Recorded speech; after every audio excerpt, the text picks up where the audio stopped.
Rick Allen took a 500-meter fall after an avalanche. Many thought he was going to die. He lay in the snow as his head was split open, but he simply smiled at his rescuers and through his blood-crusted mouth said, "I am not dead yet." Rick was a man who had looked death in the eyes multiple times and smiled. Nicknamed the best UK mountaineer that no one has ever heard of, he is most famous for his legendary and world-first traverse of the 8-summit Mazzino Ridge to the top of Nanga Parbat. His climbing partner, Sandy Allen, and Rick would take 18 days to make the journey, while only having 10 days worth of food. At the age of 68 in 2021, Rick would be climbing K2, attempting to summit through a new route, but the savage mountain had other plans. This is his story.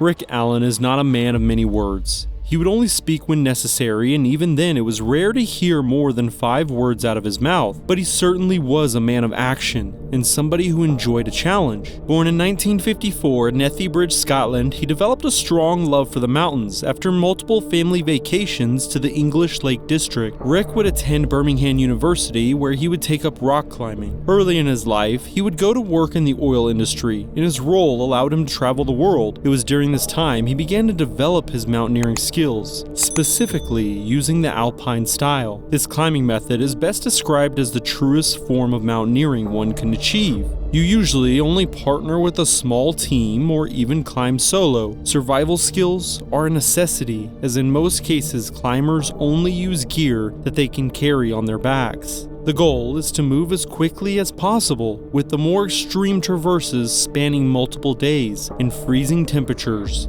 and harsh conditions. Rick would fall in with a crowd of climbers in 1984 who were traveling to the greater ranges in the Scottish mountains and European Alps. Here he would make his first major ascent of Ganesh Himal 2, a 7,034 meter peak, and by the time they were finished, the team had no more food or fuel left to spare.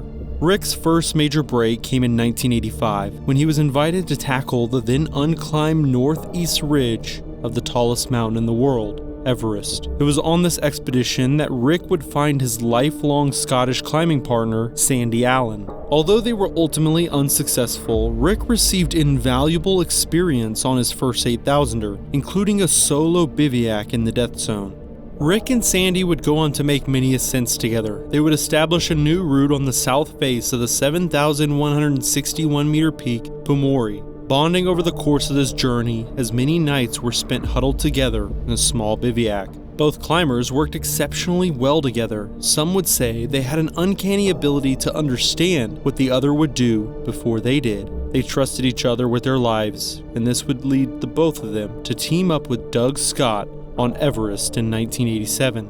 However, that year was brutal as snowstorm after snowstorm thwarted their attempts. They left that expedition as a failure, determined to try again later. Rick's first big scare occurred in 1988 when he, along with Sandy, were climbing Makalu. Rick kick-started an avalanche that swept him off his feet, and he tumbled for over 500 meters before stopping. He had cut open his head, and those climbing with him at first thought he was done for. As he was being rescued, he couldn't help himself but smile through his blood-crusted lips and say, "I am not dead yet." Rick would spend over 40 years climbing, and I can go on, but this video would just simply never end. Just know he continued to push the boundaries of what is possible in the Himalayas, although one climb would stand above all the others. In 2012, Rick and Sandy set their eyes on becoming the first men to complete the ascent of Nanga Parbat's Mazzino Ridge, something that many famous mountaineers like Doug Scott had failed to do. The Mazzino Ridge is the longest mountain ridge of any 8,000er in the world, estimated to be anywhere in the range of 10 to 13 kilometers long, meaning that to complete this traverse, a climber must physically travel over 10 kilometers under altitudes ranging from 5,000 meters to the summit of Nanga Parbat at 8,126 meters. A fall on either side would send you tumbling down for miles to certain death.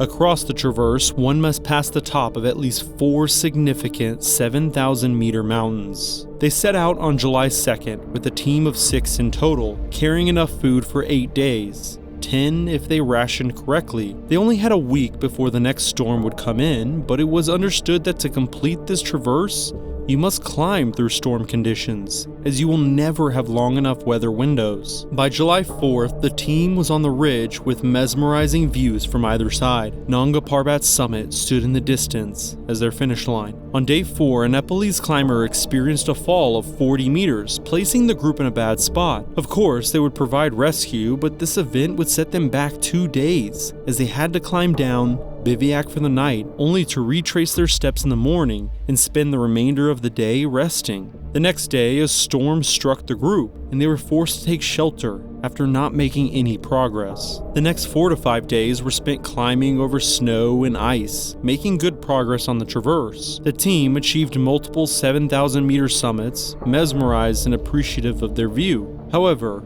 this all came crashing down on day 11, when their food supplies were diminished, with only scraps left. Rick and Sandy felt optimistic and decided that they would continue while the other climbers began their descent. The sky was misty as they parted ways, so they quickly lost sight of each other. The 4 climbers on their way down would survive 2 avalanches by luck, but ultimately would return safely. Rick and Sandy, on the other hand, took a rest day and then kept pushing. They made slow work as light snowfall and strong winds made it difficult to continue. They were struggling to keep their bodies warm in the knee-deep snow.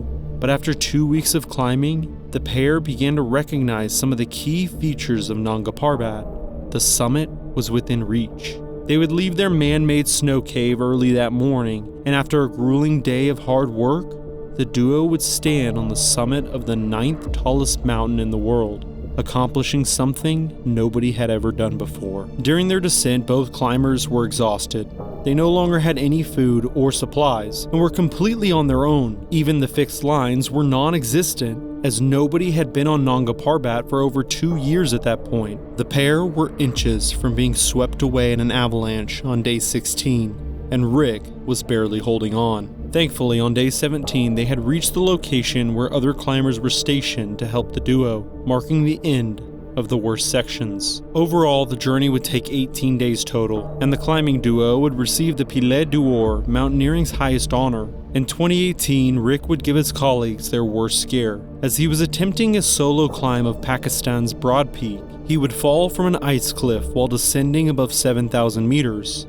And almost everyone would presume that he was dead. However, just by chance, a cook in base camp spotted Rick's backpack against the snow. A drone was sent up to scout the area and spotted Rick on the peak, hanging onto his ice axe against the steep slope. This footage you are seeing is from that exact drone. Sandy would quickly jump into action and coordinate a huge rescue operation that would eventually reach Rick and help him descend the slope.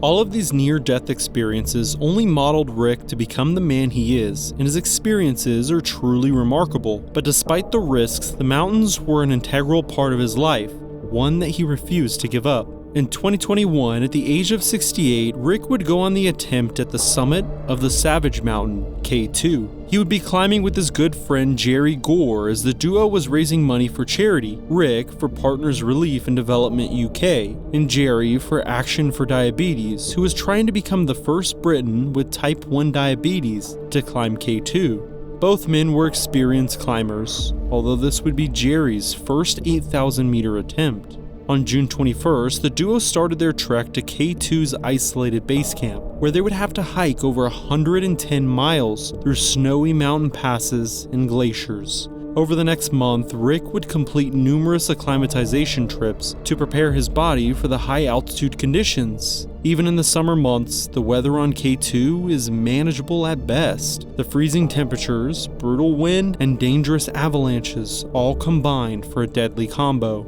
A small weather window appeared in July, but Rick and Jerry were not yet comfortable climbing K2. Instead, they would attempt Broad Peak, an 8,047-meter tall neighboring mountain. The day they set out was promising, but the conditions were deteriorating rapidly as the duo had to combat deep snow and random small showers, only further increasing the difficulty. Before long, both climbers were forced to turn around and return to K2's base camp. After a few days of rest, the duo were finally prepared to attempt the Savage Mountain. The plan was for them to go up in a team of 8, although that would quickly change due to Rick. You see, before their climb, Rick was adamant about following a new route on the mountain's southeast face. So determined, in fact, he decided he would not listen to anyone telling him otherwise. Rick would make the ascent with 2 members of their group, while the rest of his companions were following the normal route up K2, the Abruzzi Spur. This route was only a few hundred meters away from where Rick was. All men would start their ascent in late July, and in all honesty, the conditions were still not favorable, but they were tired of waiting and felt like it was now or never. The sky was muddied with mist and snow as the group had some visibility, but not at long distances. For the most part, the temperatures were hot considering they were on K2, right above 25 degrees Celsius or 77 degrees Fahrenheit. During the first day on the peak, small flurries of snowfall were constant, which is a warning for all climbers, as loose snow means a high chance for avalanches. Overall, the day seemed uneventful, as Jerry and his group were making good progress, and Rick was equally matching them on his own route. It was not long before both teams were past Camp 1 and on their way to Camp 2. Time stood still. The sun was beating down on them, when all of a sudden, Jerry heard it.